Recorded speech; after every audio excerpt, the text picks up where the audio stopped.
Bueno, la ponencia básicamente creo que va a ser un recordatorio de que pese a todo el ruido que se ha formado con redes sociales, desinformación, propaganda, la revolución digital que nos absorbe a todos, no podemos olvidarnos de algo que es muy básico, que es el hacer periodismo sobre el terreno. No solamente en un conflicto como el de Ucrania, sino en todas las facetas en las que los reporteros tenemos que desarrollar nuestra labor. Hablamos de política, de economía, de periodismo, periodismo local. Ahora hemos estado cubriendo la pandemia de coronavirus y había que hacerlo también en la guerra de Ucrania. Entonces vamos a casar un poco, después de haber abordado un poco la desinformación por parte de Carmela Ríos con las redes sociales y el ruido que hay, especialmente, sobre todo en Twitter, pues un poco defender cómo desde el terreno los reporteros seguimos realizando nuestra labor cubriendo la guerra y mi defensa es a los valores tradicionales del periodismo, ¿no? Es decir, ir a los sitios, escuchar a la gente, ver, escuchar, oler y tocar. Bueno, la sorpresa para mí fue que yo llegué el 23 de febrero por la tarde a Kiev, sin un poco en principio a corto plazo la idea de ir a cubrir una guerra.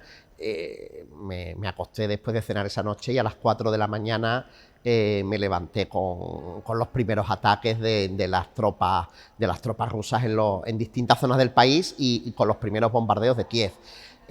Hay que improvisar, muchas veces nosotros el término que utilizamos es el de paracaidista, es decir, te dejan caer en un sitio en el que piensas que va a pasar algo y pasa algo totalmente distinto a lo que crees que va a pasar. Este fue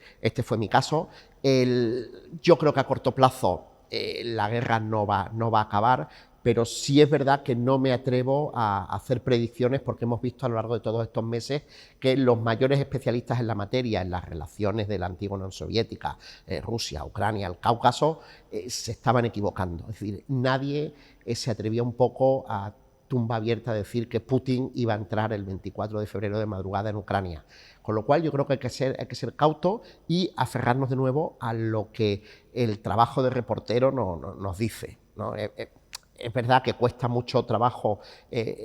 pensar que la guerra vaya a acabar a lo largo de este verano, sería una gran sorpresa, pero luego hay que tener en cuenta que desde que nosotros podamos decir que se ha firmado la paz o que ha acabado la contienda bélica,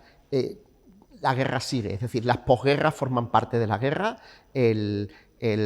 daño psicológico, el daño estructural, el daño institucional a nivel de la sanidad, a nivel político, a nivel de la educación, a nivel de todas las familias rotas, a nivel de los muertos, a nivel de las carreteras, de los edificios, es enorme y va a haber muchos meses y años por detrás para que Ucrania se reconstruya. Es una lucha que cuesta trabajo, o sea, todos estos banners que aparecen en la pantalla de Breaking News,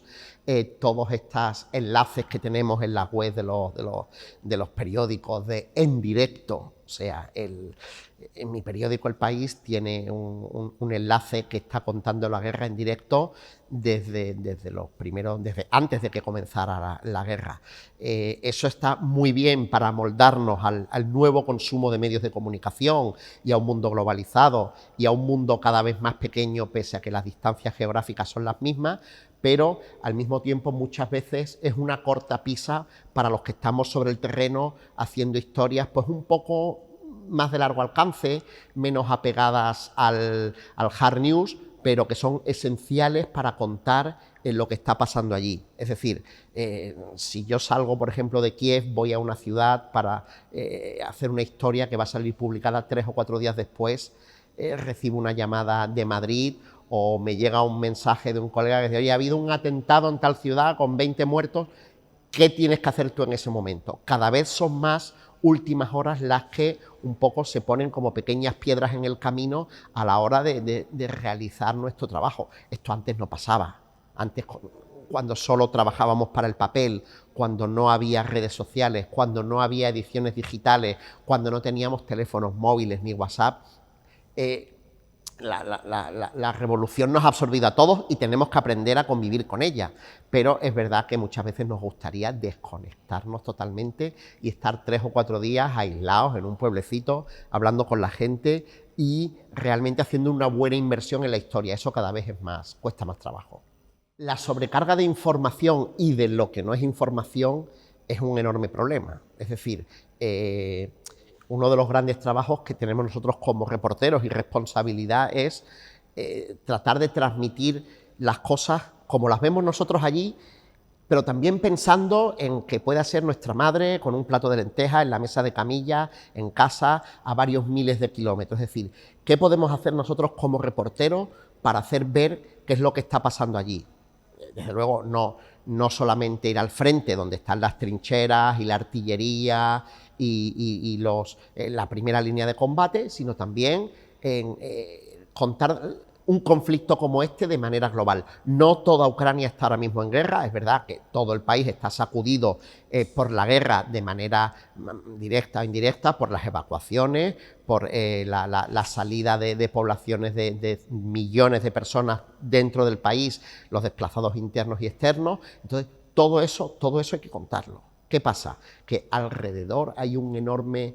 ruido de contaminación, de fake news, de datos interesados que no son falsos del todo, pero que sí son ciertamente engañosos, y en medio de todo ese conflicto digital de intereses, de propaganda, de mentiras, de fake news, de rumores, tenemos que navegar nosotros y nos agarramos hacia el flotador, tratamos de sacar la cabeza fuera del agua y sobrevivir como podemos. Sobrevivir como podemos en nombre de nuestros lectores también, que son a los que nos debemos. Esto suena un poco romántico y utópico, pero vuelvo un poco nuevamente a los orígenes del periodismo, de ir a los sitios y gastar botas y bolígrafos y libretas.